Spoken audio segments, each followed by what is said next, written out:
Welcome to the Stronger Than Steel podcast with your host, Austin Davidson and John Keir, talking Steelers all the time.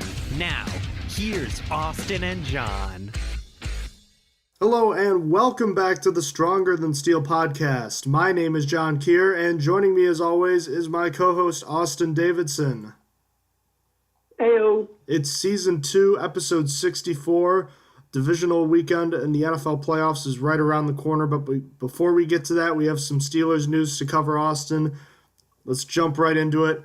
Earlier today, ESPN's Jeremy Fowler reported today that Le'Veon Bell might be considering sitting out the 2018 season or potentially even retiring if he is playing with the franchise tag next year again.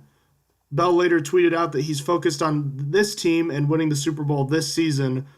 What happens next year is irrelevant to his goals at this time. What do you make of these reports? I don't really know who to blame here. This is just a bad choice of timing, regardless. Bell could have said this in the beginning of the year, and reports are breaking now because the Steelers are starting their playoff run. I don't really know. If Bell said this recently, it was foolish and stupid. It's just another distraction for the Steelers to have, one they do not need. If it was, in fact, the media who took something from a while ago, then it was more than likely done to combat the Patriots story, as it is prime time to put things right in the spotlight, especially for teams looking like strong Super Bowl contenders. This is the time where any little news you could find about one of the big Super Bowl contenders, one of the big teams in the playoff run, this is when they're going to shine, and this is when media outlets are going to make money. And I'm sort of leaning towards that a media outlet took this from early in the year and waited till now to release it. I think I want to say that Bell is smarter than that. I'm not exactly sure. I'm just taking a guess here. The reason I put it on the media is because recently the media, we didn't actually have this in the news, took a quote from Mike Mitchell that is now like 5 weeks old, saying that they were going to beat the Patriots. They're going to kick them right in their butts. And there's now media's been flipping that to say, yeah, Mike Mitchell's already looking forward to the Patriots in the AFC, and they haven't gone past the Jaguars. When he said this 6 weeks ago, and that was before the first time the Steelers met the Patriots. So it's just the media likes to twist things and pull things from other times to make it seem relevant when it's not. So that makes me think that this is just the media bringing the attention when the Steelers are in the spotlight. So that's what I think of the situation. What do you think? Oh, you're absolutely right. And I'll go as far to say is that it's definitely the media. That's someone from the media released this information. I find it hard to believe that Bell would just now be saying this. Even given his past, I don't think this is something that Bell would just openly say right now. I believe that this is something that Bell, think about this. He had a lot of time to think about it. He was holding out, if you will, for all of training camp. I'm sure this is something that crossed his mind, and he thought a good deal about it a while ago. So as far as that goes, I'm sure it's something that he threw out to a reporter a while ago. And yeah, you're absolutely right. It's getting published and printed now because this is the best time of year to have a big story like that. Everyone's eyes are on the playoff teams. There's only 8 teams left as opposed to the 32 teams that were playing just 2 weeks ago. So there's a lot more exposure for when you have stories, especially potentially controversial stories like this one. And you want another example of the media potentially trying to, hand out a construed message was when Blake Bortles actually was talking about how he was comparing himself to LeBron James, like, oh, there's people who say LeBron James suck, so he's like, people are always going to say I suck too.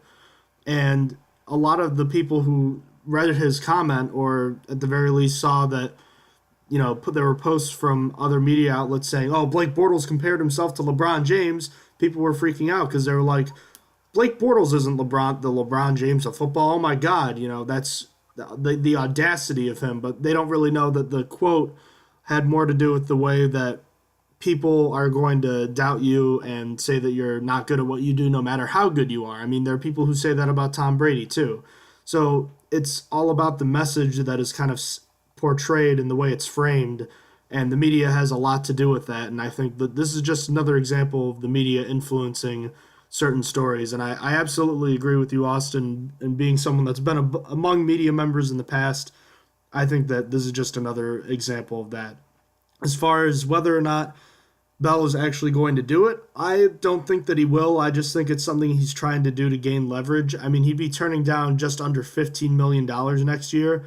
And let's not forget, he turned down a massive extension last year. Like I said, I think he's just trying to gain leverage. But time will tell. That's a discussion for another day, I suppose. Another bit of Steelers news to get to. As of yesterday morning, Ben Roethlisberger said in a locker room interview, in response to a question about whether or not this could be his last game at Heinz Field, he said, quote, "I'm not thinking about that right now. I don't think it is my last, but I'm not thinking about that right now. I'm going out to play this one and give it everything I have." This could be a good indication that Roethlisberger intends on returning for his 15th season next year. How much longer do you think Roethlisberger is going to play? Well, I think it's really dependent on the outcome of this season. If they could secure a Super Bowl, this may be the prime time for him to retire. If not, and most of the pieces remain intact, he may want to try one more time for a Super Bowl. If I had to guess, he finishes his contract and then retires. His contract is set through 2019, so that's when my guess is for him to retire. But I think a Super Bowl win could change that, so that's what I think. What do you think on the situation? As you said, he is under contract to the end of the 2019 season. That means 2 more seasons after this one. At the start of this year and in the offseason, I kind of put the span on his career obviously ending between the end of this year and the end of the 2021 season. I believed it would be the longest he would play. I'd be surprised if Roethlisberger retires before his contract ends. I'd still be surprised now. Even if the Steelers win the Super Bowl, I don't think he's going to retire. If I had to predict when he would call it quits, I think it's going to be at the end of his contract at the end of the 2019 season, like you said, Austin. He'd be 36 years old, but depending on how the next few years go, if he doesn't take a lot of hits, I actually wouldn't put it past Roethlisberger to potentially sign a 1 or 2 year deal and play another year or two, depending on how the team is looking at that point. That would mean Roethlisberger would play through the 2021 season, setting him to retire at age 38. I think that's the absolute furthest Roethlisberger would play into, and I don't see him retiring before his contract ends. But if he does play beyond his contract, I think that's the absolute furthest he would go. But I do think his contract, when his contract is up at the end of the 2019 season, I think that's the sweet spot for him. So I think that's when we'll see him retire. All right, Austin, let's get right into the games. 4 more games, kind of the last, I guess, real weekend of football this year. By the way, did you get a chance to see or do you hear anything? I know you're not huge into college football. Did you see anything about what happened with the National Football Championship between Georgia and Alabama? I saw that the Hawaiian kid came in and brought Alabama back into it and won the game with a 40-plus yard touchdown after he took a big sack, but that's really about it. It was quite an interesting game and another championship for Alabama football. A game that featured a backup quarterback come in and throw 3 touchdowns on the national stage. It was really something special to see. If you're Georgia, it really sucks because that means your college football team and your professional football team have blown 28-3 leads and 20-6 leads, I believe, or 20-7 leads in each of their last 2 respective championship games, and that's a tough pill to swallow. You know, it's just it's another example of a great football game, and I didn't get to see much of it, but the plays I did see, it was an entertaining game. But as far as we can potentially get into more of the ramifications of the players from those games, because there's going to be a ton of players going pro from that game, but hopefully we will be talking about the draft in a few weeks and we won't have to worry about talking about the draft for a few weeks as opposed to after this week because we're hoping the Steelers are still going to be playing after this week. Now, we're going to cover that game at a later time, so we're just going to talk about the 3 other games that don't involve the Steelers at this time. So we'll jump right into the first one. Saturday at 4:35 p.m., the 6th-seeded Atlanta Falcons at 10-6 travel to Philadelphia to take on the number 1 seeded Philadelphia Eagles, who are 13-3. Austin, we both had a chance to take a look at the injury reports here, so I guess a storyline for each team. Let's start with the Falcons. You know, they kind of, I'm not going to say they came out of nowhere last week, but they won in impressive fashion against the Los Angeles Rams team last weekend. Have they rediscovered their mojo from last year? Can they make it back to the Super Bowl? Well, seeing as they face the Eagles team without Carson Wentz, I think they can make it to the NFC Championship. However, regardless of if they're playing the Saints or Vikings, if they move on, I think both those teams are better teams, and I don't think the Falcons make a return, as their offense this season is still lackluster. And their defense would have to play the way they played against the Rams every game for them to get there, and I just can't see that the defense keeping it up like that. That's my personal opinion on the matter. Do you think that the Falcons can make it back to the Super Bowl? I think they can. This is a battle-tested group that's definitely motivated after their big collapse in the Super Bowl. Offensively, they haven't been the same unit that they rode to the NFC Championship last year, but they still have the same contributors in Julio Jones, Devontae Freeman, Tevin Coleman, Mohamed Sanu, among others. This defense has been impressive of late, and if they can continue to play well, I believe a Super Bowl run is not entirely out of the question. They do only have to win 2 more games. On the flip side, the Philadelphia Eagles had a storybook regular season, finishing 13-3, and it looked like they were going to have a fantastic playoff run, but then Week 14, Carson Wentz had a crucial knee injury that ended his season, and the Eagles kind of stumbled in their last couple games, and all of a sudden they went from being probably the most dominant team in football to the first underdogs ever in NFL history that was a number 1 seed is now let me rephrase that because that was horrible. The Eagles are the first number 1 seed to ever be an underdog on divisional weekend. So that being the case, are the Eagles and Nick Foles being disrespected in your mind? Do they have any chance of winning the Super Bowl? Well, according to Eagles players, they are disrespected, but to me, I think it's fitting. I think the Eagles have a good chance of pulling off an upset this week, that being said, but they deserve to be underdogs. They lost way too many starting pieces for me to consider them contenders. Maybe had they still had Jason Peters and Jordan Hicks, I would give this team a chance, but they lost those guys and Carson Wentz. You can't just lose an MVP candidate and be the same dangerous team. This is not how it works, and the Eagles deserve to be ranked where they are. Can they win the Super Bowl? I can't even see them making it. It is really hard for me to even give them a shot against the Saints or Vikings if they move on. Saints, I just can't imagine it being anything other than a blowout. I don't think the Eagles' offense keep up with the Saints or Vikings, so I don't think there's even a way they return to the Super Bowl, never mind win it. If they verse the Patriots in the Super Bowl, they're getting killed. If they verse the Steelers in the Super Bowl, they're getting killed. If the Jaguars somehow miraculously make it to the Super Bowl, they're losing. There's not many teams I'm picking the Eagles to win right now against in the playoffs. I think it's just the Titans. I think that is the only team I would pick the Eagles to win against at the moment. So that's what I think. What do you think?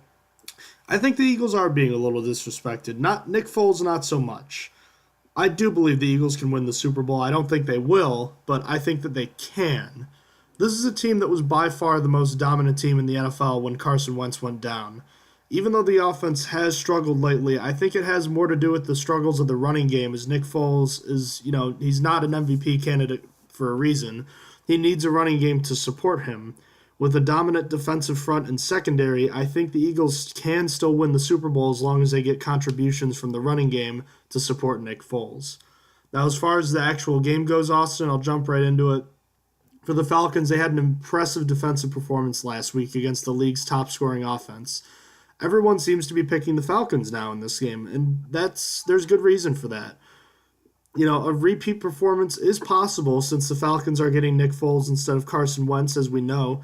But I think the great equalizer, as I have kind of hinted at earlier, was the Eagles' defense. I think that over the last few weeks, people may have forgotten how great the Eagles' defense was most of this season.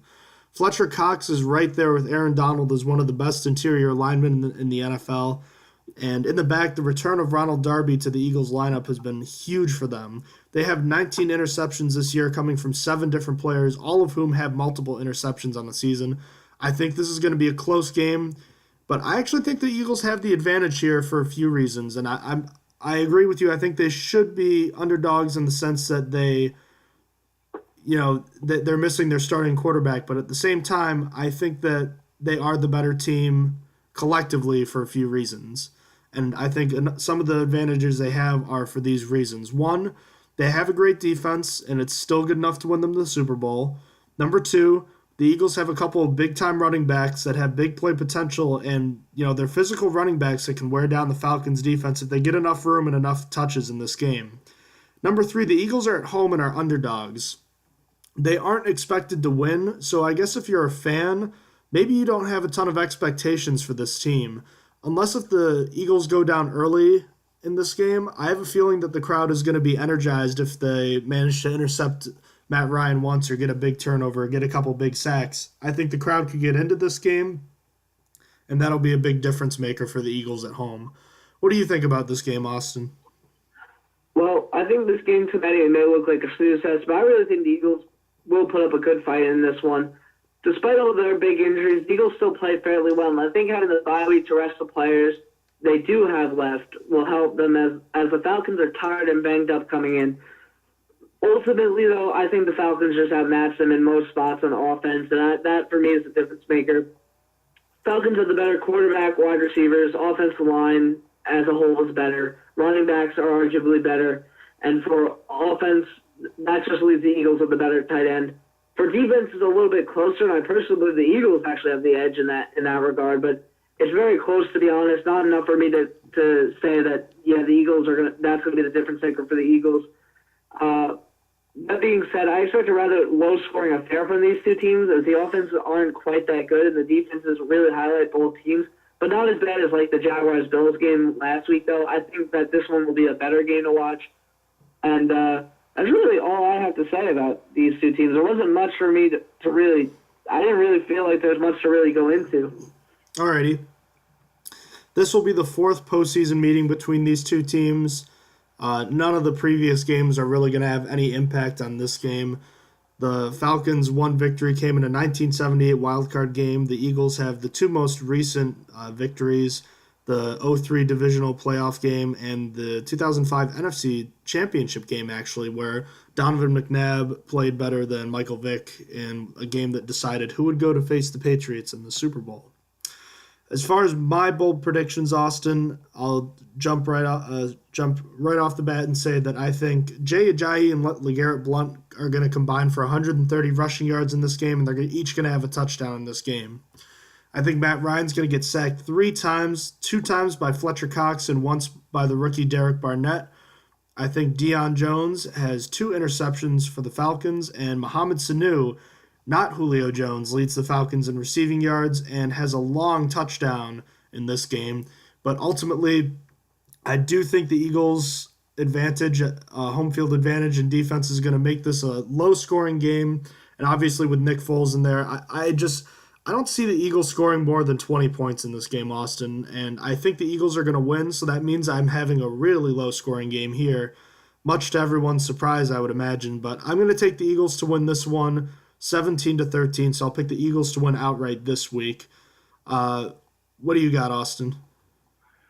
For me, my bold prediction, my first one is that rookie Derek Barnett comes up big in this game with 2 sacks and a pass defended. My second one is for the Falcons, is that Keanu Neal leads the team in tackles with 11 and also gets himself an interception. Then Mohamed Sanu throws a touchdown in this one, which I guess isn't the boldest prediction, as he's done it I think 5 times. I know he's completed 6 passes, but I think only 5 of them have been touchdowns. It might be even less than that, but still. For a final score, I have the Falcons winning 20-16. I completely agreed with you. I couldn't see the Eagles going over 20, but I could see the Falcons reaching there. So I have the Falcons winning 20-16 in this one. Yeah, it looks like it's going to be a close game. One game that's probably not going to be as close is the nightcap. We've got the number 5 seed Tennessee Titans at 9-7, traveling to Foxborough to take on the number 1 seeded Patriots at 13-3. Geez, I guess no one really thought the Titans could do it last week, down 21-3, facing an experienced quarterback and coach in Alex Smith and Andy Reid. But they did it. Derrick Henry, Marcus Mariota, and the Titans pulled off the upset. Can they do it again? What are the Titans going to need from Derrick Henry and Marcus Mariota to pull off the unthinkable in Foxborough?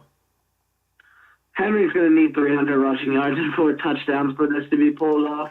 And Mariota's just going to have to not turn over the ball at that point. But I don't think that this team has anything that they can do that will beat the Patriots. I feel like they have a chance to keep themselves in it and maybe make it closer. I just think that there's no way this doesn't turn out like a blowout. I think that even if Henry somehow rushes for 3 touchdowns, that just means the Patriots are up by like 51. Or not up by 51. They have like 51 points on the board. So, I really just don't think the Titans have any chance of winning this. But what do you think? Could Derrick Henry carry this team to victory?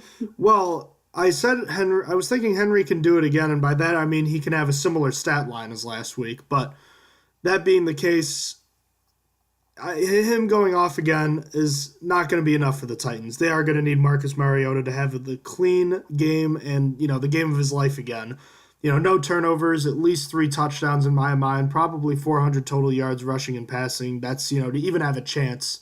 But, Henry could definitely go off. The Patriots have the 20th ranked rush defense, and we were discussing before the game about some of the players that the Patriots have on their front seven. Some of these guys we've never heard of before.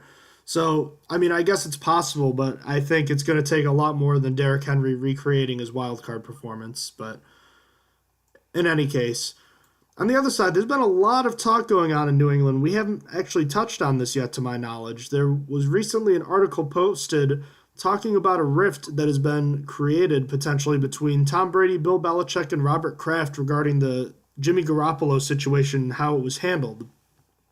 So I guess the long and short of it is it involves some things about Tom Brady's personal trainer and the rift between him and the team and how he was kind of banned from certain parts and activities with the team. I'm not very clear on some of that, Austin. Do you know what some of those specifics are? I read through the article trying to explain it. I just got so confused trying to read through it. Apparently, Tom Brady and the trainer have been putting on pressure on other players to do their eating regimen and their workout regimen instead of what the coaches want. And apparently, it's become a big deal as players have had to take sides between either Tom Brady or Bill Belichick because players felt Tom Brady was apparently putting pressure on certain players to do I think it's called TB12. I think that's it. I think that's what his whatever it's called. His brand. The place that I don't see. I'm just completely confused. I'm almost completely gone because I think the personal trainer has like a workout diet regimen, and that was the big deal. That's what I got out of it. Okay, well that's interesting because if you side with Belichick, you don't play or you don't get the ball from Brady. If you side with Brady, you don't get to play because of Belichick. So, unless if you're Rob Gronkowski, players of that magnitude. But you get what I'm saying. That's interesting. And then beyond that, the rift that was potentially created talking about Jimmy Garoppolo. So apparently, Bill Belichick wanted to keep Jimmy Garoppolo around because he knows that Brady's not going to be around forever. And he believes Garoppolo is going to be the answer quarterback. Tom Brady apparently went over his head to Robert Kraft and said, get this guy out of here because I'm going to play for a little while longer. So Kraft ended up trading Garoppolo, which apparently created a rift between those guys. So I don't know. That's interesting. So I guess the question I have for you, Austin, is how legit is all of this? What we just talked about with the personal trainer and everything that's been going on with the Garoppolo situation. Are these concerns warranted, and how much longer is this trio of guys going to be together? Well, I also wanted to touch on one more thing. They really got rid of Garoppolo. I don't know if you saw the statement from the Browns, but the Browns said had the Patriots just called them up and talked to them, they would have offered their Houston's first-round pick that they own, and that's the 4th overall pick in the draft. Instead, they took San Francisco's second-round pick, which I believe to be not the 4th, that's Houston. I believe it to be the 6th pick in the draft, but it might be 7th. So that's the 7th in the second round. So they didn't even, from what the report said, they got rid of him quickly, and they could have gotten more from him. this might come back in the future and really hit the Patriots in the face, which you don't really see often. You don't really see the Patriots get hurt so bad. I mean, if the Browns traded away that pick, it would have been everyone talking about how the Patriots just destroy the league. But still, I just thought that'd be interesting to mention that the Browns literally said it had the Patriots called, they would have offered Houston's first-round pick, and instead they got a pick like 30 picks later. So that's just an interesting thought. But back to the question at hand, I saw an interesting statistic showing the Patriots in their game following any sort of drama, and they're undefeated following any sort of big drama, including both of their gates and any rifts between players and coaches.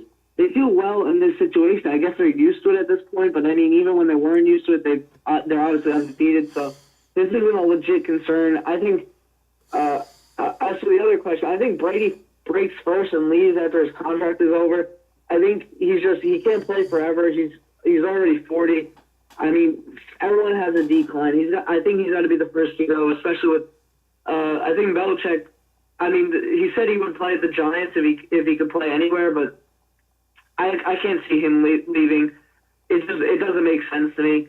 And Robert Kraft is going nowhere, so he's Robert Kraft. So that's what I think on the situation. What do you think? When is Tom Brady's contract up? I believe it is up in 2 more years, but let me go. So 2019 or? Let me figure it out. All right. Well, this isn't a big deal for many teams. This kind of a rift you'll see between players and coaches is kind of common throughout the NFL, but it's a story because the Patriots have avoided it for so long because of their success. I think this will be a bigger deal in time, but for the time being, the Patriots are focused on winning another Super Bowl. Did you find it yet?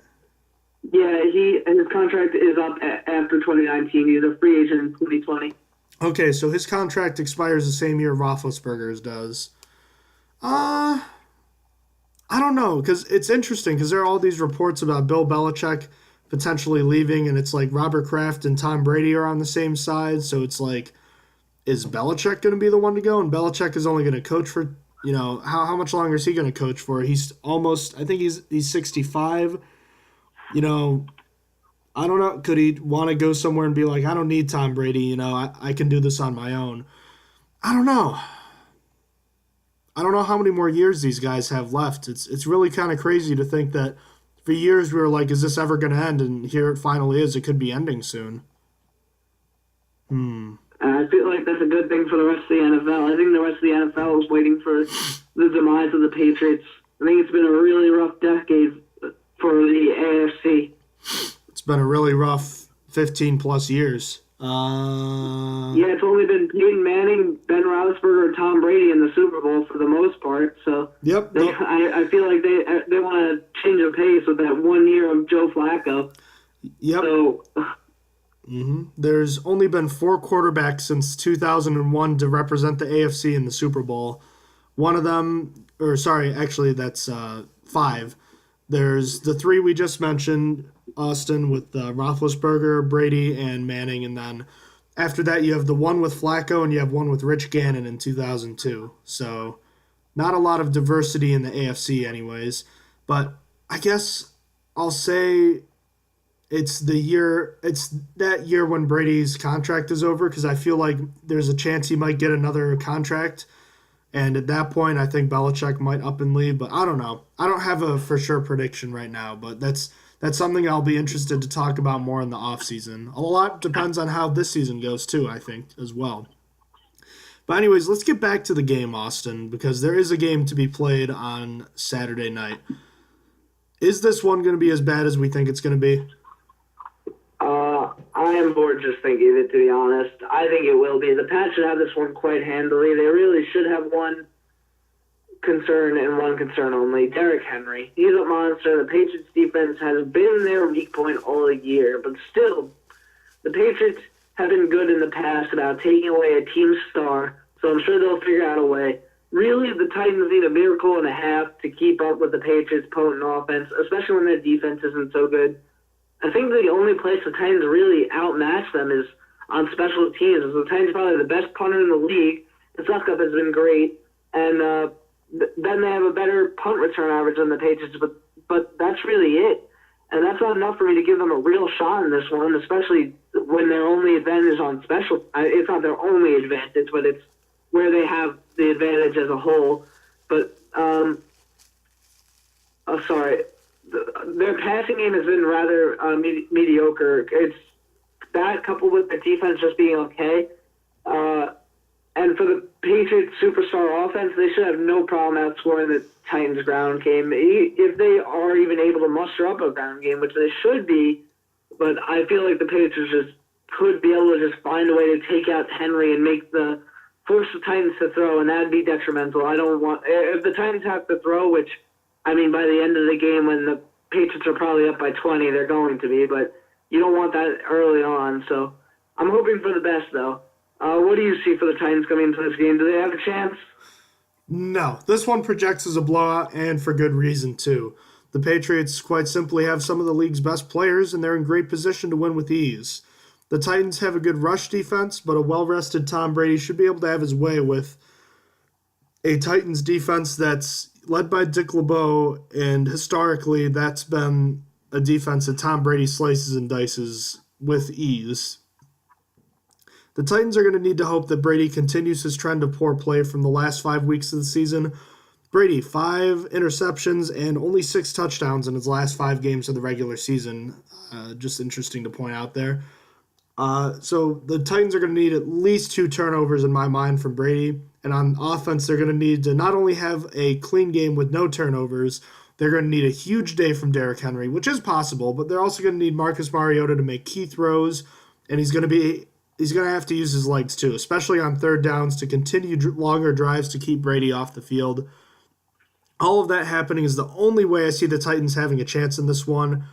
If the Patriots go ahead by, say, 14-plus points, I don't see them blowing the lead like the Chiefs did last week. It's going to take another heroic performance from Mariota, Henry, and the Titans' defense just to have a chance in this one.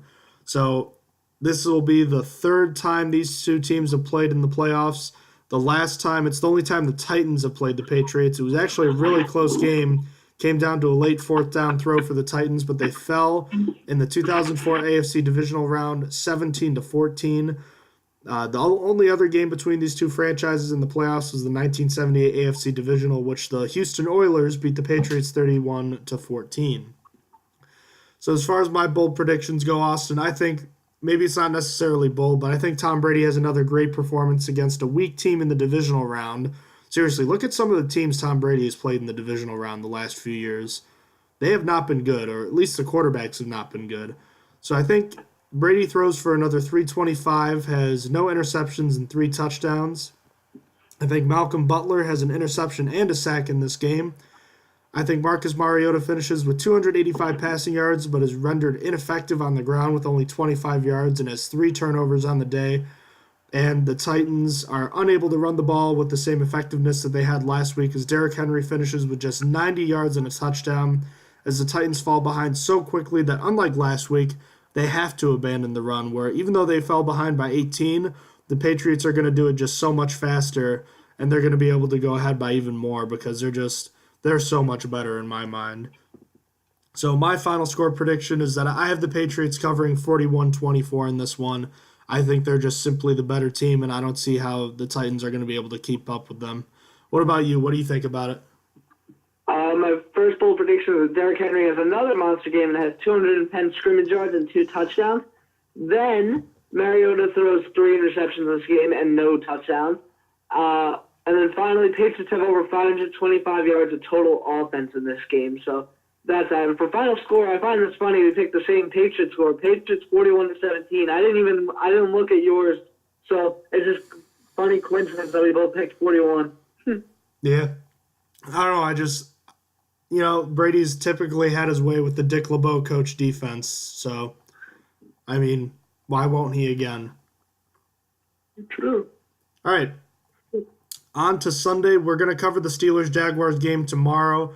So for right now, we'll jump right into the 4:40 game, the last game of divisional weekend. The 4th-seeded Saints at 11-5 travel to the 13-3 number 2-seeded Vikings. The host of this game will also be where Super Bowl 52 is played. So I guess the storyline's kind of interesting. The Saints have been dominant at home this year, Austin, but they're going to be, even though they're going to be in a dome this week, they face a tough task in Minnesota. They're 4-4 on the road this season, and the Vikings are 7-1. Can the Saints offense break through against what could be the best defense in the NFL? In my mind, there's nothing that could stop the Saints offense now. I think they will find the weak spot in the Vikings defense and exploit it. As they showed last game that they are versatile on offense and can attack teams despite having some of their weapons being shut down. I just don't think any defense is going to stop them. It seems like the Saints are on a collision course for the Super Bowl and going to knock everything out of their way. What do you think? I think they can break through, but not in the way they typically have this season. That being that they might only score 3 touchdowns instead of 4. The Saints have too many weapons to be held down for too long, but I don't think they're going to come easy. Typically in a matchup between the top defenses and offenses in the NFL, historically the defenses have come out on top. So I will give the slight advantage to the Saints defense in this one, but I still think the Saints are going to score. On the other hand, Case Keenum has been a breakout player in the NFL this year, but this is going to be his first playoff game. What does Keenum have to do to lead the Vikings on an improbable Super Bowl run?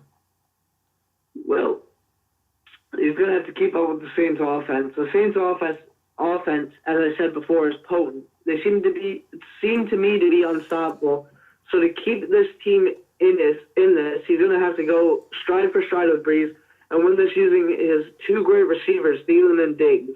The Saints defense doesn't look so unstoppable, so it's not the most far-out thing in the world. But to go off topic for a second, can you imagine saying this any time in the past that Case Keenum has a chance to go step for step with Drew Brees in a playoff game and be totally serious about it? You would literally be laughed at.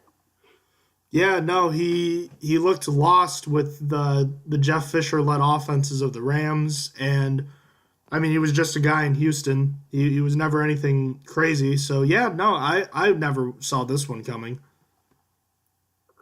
I don't think anyone did. Yeah, seriously, who did see this one coming? I don't know. I think he's been one of the most impressive players in the NFL this season. I watched him a lot on Thanksgiving because that's the first time I really got to see the Saints a lot, and the Vikings a lot. And of course, we saw him back in week 2. That was his first start of the year, and he wasn't all that great, but he wasn't terrible either. But to me, it was just like, no big deal, Yeah, that's how I felt too. But that was far removed now. He's gotten a few starts under his belt. I feel like he's improved since then. Oh, for sure. But as far as what he's going to have to do in this playoff run, he's going to have to do what he's done all year, and that's be an efficient player that makes the key throws that he's asked to make. It's going to be a little harder with the good pass rush from the Saints and a rookie stud in Marshawn Lattimore on the outside. However, the Saints defense as a unit hasn't been great this year, and Keenum should be okay as long as he doesn't force too many passes, which the Vikings are hoping isn't going to happen as long as the Vikings don't go down early on the scoreboard. So as far as, I guess, this game goes, Austin, we both think it's probably going to be the game of the week, but tell me why you think it's going to be, and give me a little bit of a preview for this one. Oh boy, this may be one of those games you don't forget for a long time. It just feels like whoever comes out of this is the team that's going to the Super Bowl, and you can honestly pitch to me that either team could win here, and both teams either team is going to the Super Bowl, as both have shown their strengths in the regular season, and both look to be real competitors. I won't lie. If it was an actual possibility and the Steelers didn't have a chance this year, I would have loved to see this to be a Super Bowl matchup. Obviously, it's not possible. They're 2 NFC teams, but I feel like this is one of the most exciting matchups you could have in the NFL this season.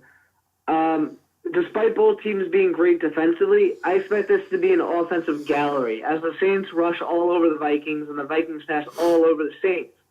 Vikings might just have the best wide receiver duo in the league, depending on your stance. Thielen and Diggs have been great this year and at times even looked unstoppable. In fact, against the Saints in Week 1, they combined for 250 yards and 2 touchdowns, which isn't shabby in the slightest. Of course, both teams have evolved since that Week 1 game. The Saints have had Kobe Fleener basically disappear. Then he got a concussion against the Rams, which led him to be put on IR on December 2nd. Then Alvin Kamara has improved drastically since week 1 after they got rid of Adrian Peterson later on in the season, and he came as a dual threat running back out of the backfield. And I would say Michael Thomas has come alive in the second half of the season. He didn't have a bad year this year. It kind of just started slower. He wasn't really getting touchdowns as much.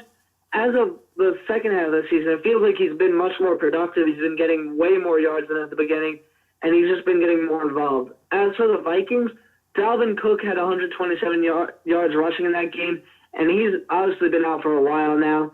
And also, they had Sam Bradford starting at quarterback, and then we've talked about it already, but Case Keenum is going to be the starter for this game, and he's been getting the job done pretty well as he's been the starter since week 2. So it's really going to come down to which offense is the most powerful. And for me, I think that the Saints with their two-headed running back monster, as well as Drew Brees at the helm with the receiving weapon of Michael Thomas, there's just this offense to me.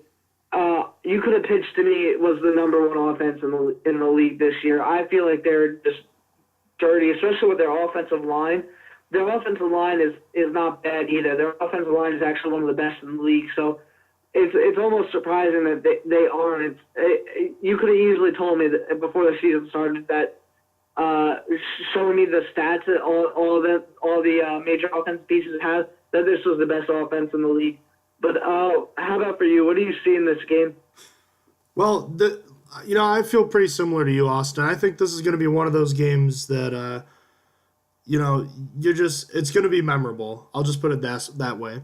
Quite a lot has changed since these two teams wrapped up week 1 of the NFL season. I don't think anybody really thought either of these two teams were legitimate playoff and Super Bowl contenders, let alone the two best teams potentially left in the NFC. This is going to be a close one, a game that I feel is going to come down to the final possession.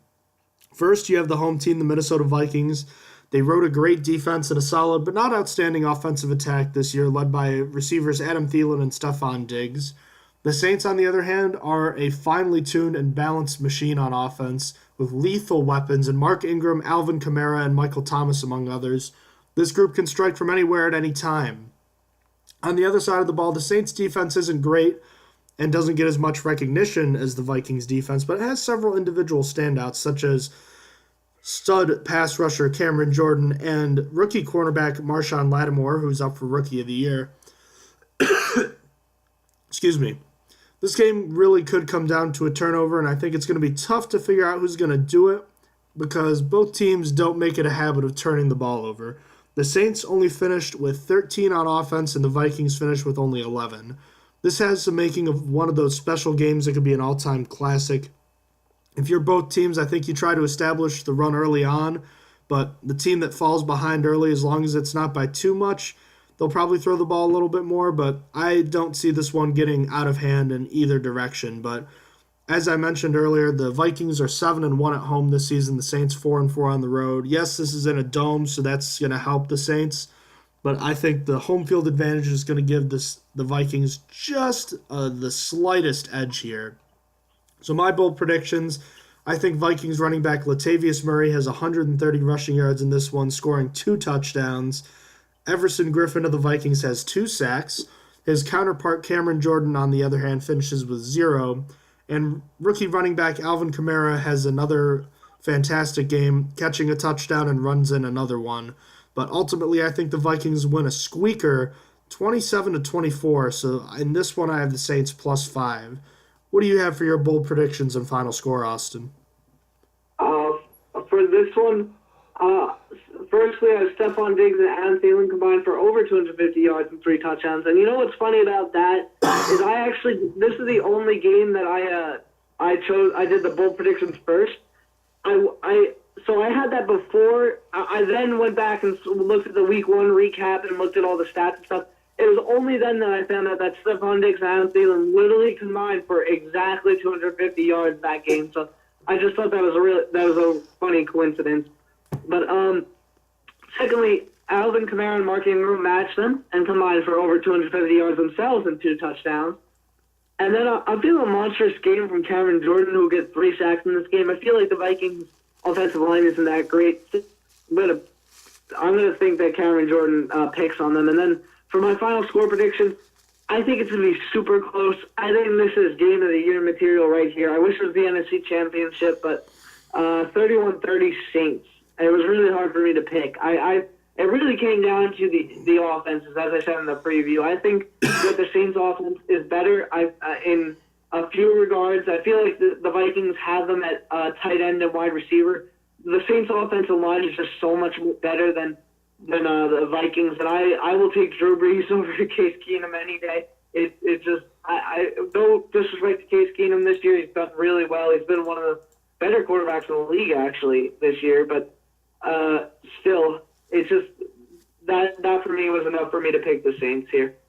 So speaking of quarterbacks here, Austin, there's 8 starting quarterbacks remaining. So let's rank them, and I think it's pretty easy to start at the top here. I'm going to assume you have Tom Brady at the top of your list. I do have Tom Brady at the top of my list. Who do you have at number 2? I have Ben Roethlisberger. I felt like I had Drew Brees above him at first, and then I switched it up. I felt like Big Ben in the second half has outperformed Drew Brees only because Drew Brees' offense he's in is more of a rush-first offense, which is really weird to say about Drew Brees as the past decade has been a pass run for the Saints. So I think Ben has really shown that he's like the number 2 quarterback in this playoff run. I just think that he also does really well at this time of year, I feel like. So I gave it to him there. For number 3, I just mentioned him, Drew Brees. I think Drew Brees was the easy number 3. I felt like there's a stiff drop off after number 3. So I just think that he's seasoned vet. He's used to this. He's been here before. He's won a Super Bowl. I think that he is playoff ready. Now, like I said, there's a stiff drop off from 1, 2, 3 down to 4. Next up, I feel like it's a surprise pick. It might not be a surprise pick for many people. I have Case Keenum. I think Case Keenum has been better than all the rest of the quarterbacks. I feel like I try not to factor in his previous years. I try to solely focus on this year, on how he's been doing, and it is really. I really can't put him below Matt Ryan. I feel like there's been a lot of talk about how Julio Jones hasn't been good this year. I think that's really a product of Matt Ryan not being that great this year. And Matt Ryan has always been consistently mediocre besides last year. But it just I couldn't put Case Keenum below him only because I felt like Matt Ryan. I feel like Case Keenum has actually been a good quarterback, while Matt Ryan has only been average at best. So, speaking of the man, Matt Ryan is up next. Despite having a down year, coming off the best year of his career, he's just not been the same. The offense has not been the same. I think it revolves around him, and I think that's really all to say. Coming in at number 6 is Marcus Mariota. He hasn't really developed into the quarterback many had hoped in this season. I think a lot of it has to do with injuries, but still, he is not looking so good for me. I couldn't put him above Matt Ryan. I think Matt Ryan's still the better quarterback this year, and he doesn't make those easy throws some of those times, so it's hard for me. Coming at number 7, I have Foles. Foles wasn't anything spectacular in the games I've seen so far. I don't really have much else to say about him. He hasn't been a starter for a while for a reason. He had that one good year with the Eagles that immediately fell off, and it's just been mediocrity from there. And coming in at number 8, the man, the myth, the legend, the best quarterback of them all, Blake Bortles. Blake Bortles really just, it just feels like he should have been better. Feels like he should turn out better. It's coming from 2 years ago. There was all this talk about he's the next greatest thing. He came off a really great year, and then just ever since then he's been consistently below average. He's just very, he misses wide open throws. He's really bad. He throws bad interceptions. It's just, Bortles, I think, is easily the worst quarterback right now, unless Foles does something really detrimental. For me, it wasn't even close between 7 and 8, so that's my list. How about for you after Tom Brady? I mean, could Blake Bortles be the only quarterback on this list that can't throw a football? Pretty much. I mean, I hate to harp on the guy so much because I liked him coming out of UCF. I mean, I was a fan of his, and I loved the comparisons to Ben Roethlisberger because I thought they were legit. But as time has gone on, it's looked like that's just not the case. So we had the same top three, and for the same justification you gave Ben Roethlisberger at number 2, I am going to agree with you. He's just been the hotter quarterback in the second half of the year. Nobody's been better than him. And Drew Brees, while he's still been good, you're right, he has leaned on the running game more and hasn't thrown the ball as much. At number 4, I had Matt Ryan just because of what he did last year and because he does have the playoff experience where Case Keenum doesn't. So I'm going to actually, I'm going to have Ryan in front of Case Keenum, and then my next quarterback is going to be Case Keenum. Now, Keenum has had a really good year, but he's been, he's untested in the playoffs, and it's such a different animal. I'm curious to see how he's going to play, even though the Saints defense isn't great. They're still a decent unit. They have some good players. I don't know how Keenum is going to play. I feel like Keenum's going to keep playing the way he has all year, but it's so hard to tell with someone who's never played in an NFL playoff game before. So I guess time will tell. Number 6, I had Marcus Mariota. He played really well last week. I'll give him that. He definitely did what he should have done, and he made the plays that he needed to make. Now, I still can't get past the regular season he had. He had more interceptions and touchdowns, and that's just not going to cut it. Certainly not in the playoffs. He's got to be better, and I think if we see the Mariota we saw last week for, going forward, I'll feel better about Mariota in the future. But for right now, I just haven't seen enough consistently from him. Number 7, I also had Nick Foles. Look, he's definitely not the 27-2 guy we saw. I think it was 2013, but I think he's still a capable quarterback. That doesn't mean he's necessarily a starter, but I think he's a high-level backup, and I think he can make some plays if he's given some help. And number 8, I have Blake Bortles.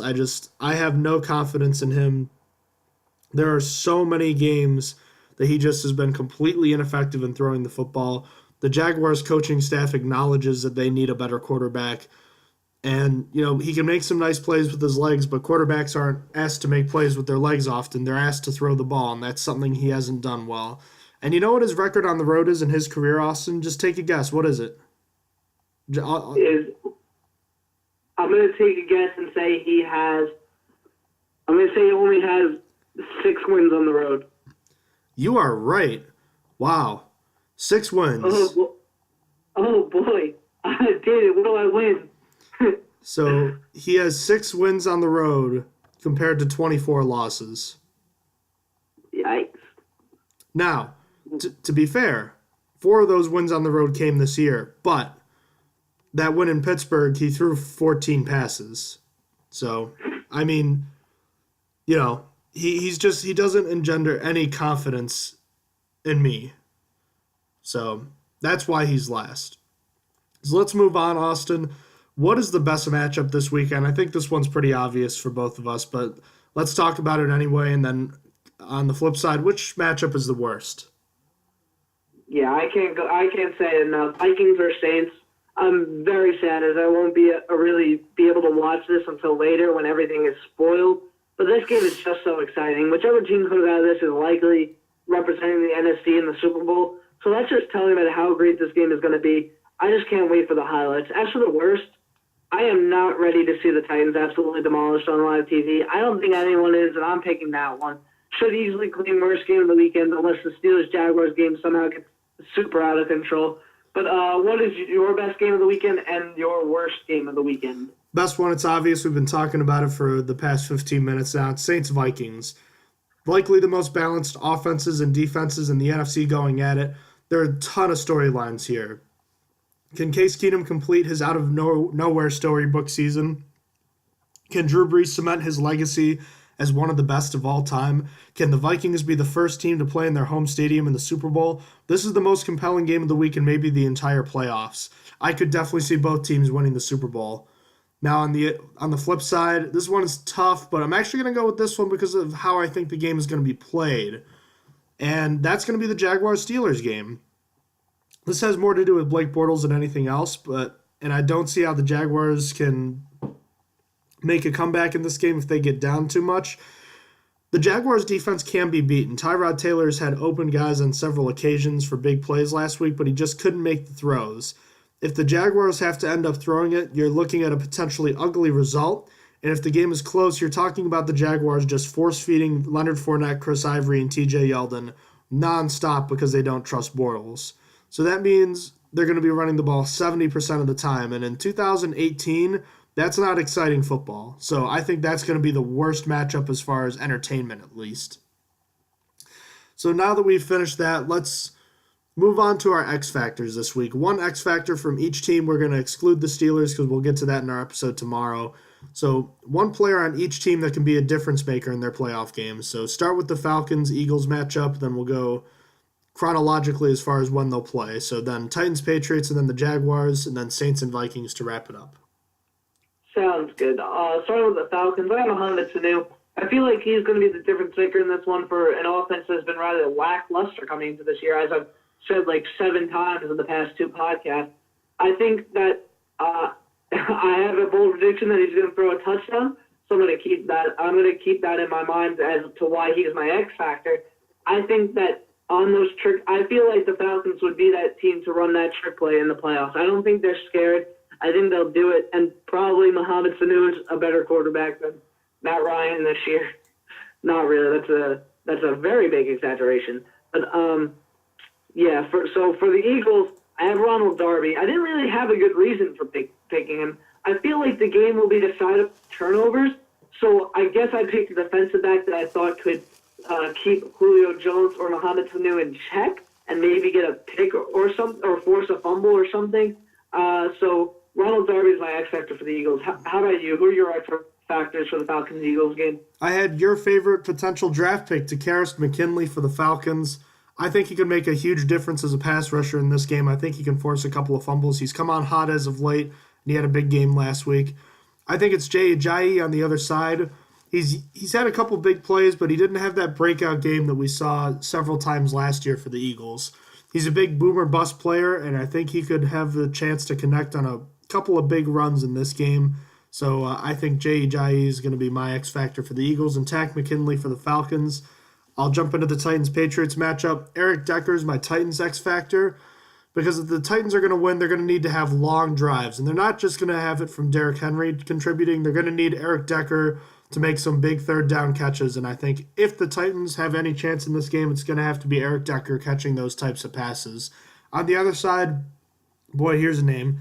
Landon Roberts, inside linebacker for the Patriots. Yeah, may not have heard of this guy, but he's going to be facing a lot of Derrick Henry. So his front seven that's probably going to be overmatched against a big offensive line and Derrick Henry. He's going to have to be up to the task if he doesn't want the Titans running the ball all over them on Saturday. So Landon Roberts is going to have to have a big game if he doesn't want Henry running all over them. So I'm not saying he'll be the difference in a win or a loss, but he's going to play a big factor into whether or not Derrick Henry controls the game. Who are your X factors for that matchup? For the Titans, I had Derrick Henry, but it seemed too obvious. So for the Titans to even have a chance in this game, I'm going to make it Corey Davis.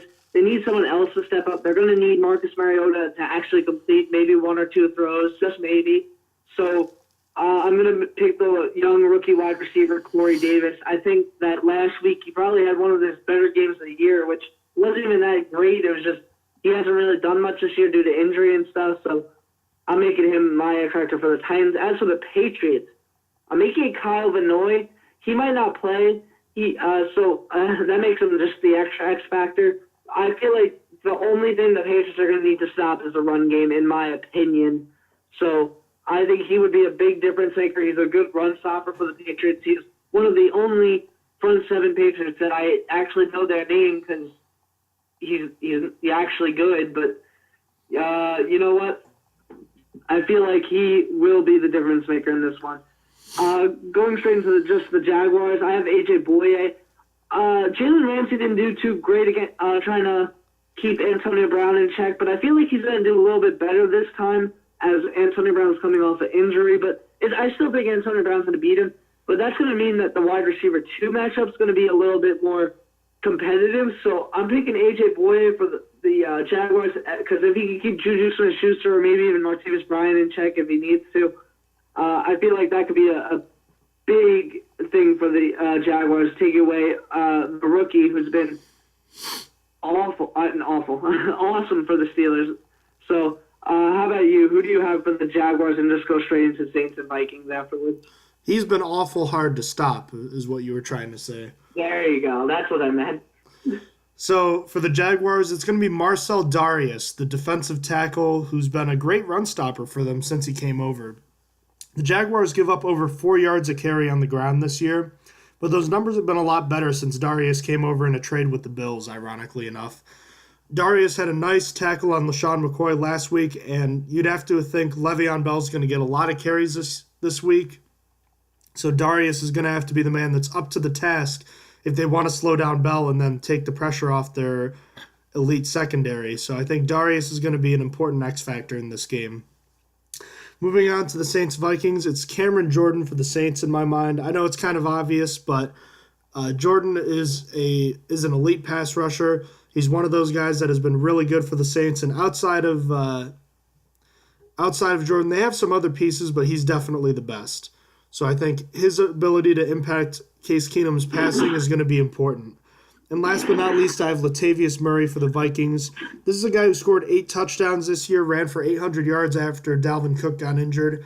He's not a burner, he's not a plotter either. He can play, but he's kind of under the radar. So I'm looking for a big week from him this week. So Latavius Murray is my X factor on the Vikings. So who's your X factor for this last matchup?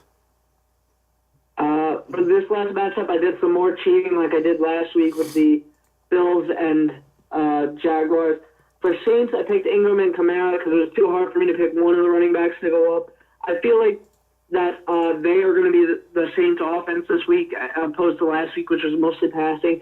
So it's going to be up to them to change this game. And for the Vikings, I cheated again. I picked Adam Thielen and Stephon Diggs because, like I said in my preview, I think that it's going to be the Saints' rushing offense versus the Vikings' pass offense. So I think these two are obviously the main components of the pass offense for the Vikings. So I think that they're going to be the difference makers in this one. Alrighty. That concludes our divisional preview. So it's time to take a quick look back at our brackets. Austin, we had the same wildcard weekend winners. We hit on half of them, but that means that our divisional winners are going to be kind of screwed up because we couldn't possibly have... We had the Rams and Chiefs making it through to the next round. And while we both had the Steelers and Patriots winning this week, we didn't have the Saints and Vikings matchup. We had both of them advancing to the NFC Championship. So that'll be a little odd, but we'll figure it out eventually. But it'll be interesting to see how things work out.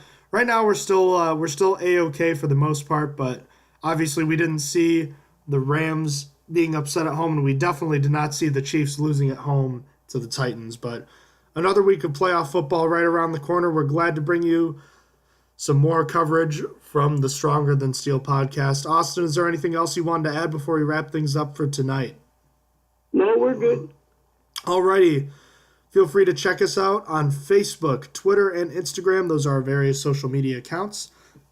We post our episodes on YouTube and SoundCloud, and you can check out all that information and more at our website, which is strongerthansteelnfl.blogspot.com. Feel free to email the show if you have any questions at strongerthansteelpodcast@gmail.com. Alrighty, well, thank you for listening to the Stronger Than Steel podcast, and you all have a great night. You have been listening to Stronger Than Steel podcast. Thank you for joining us today, and don't forget to check out our website listed in the description below.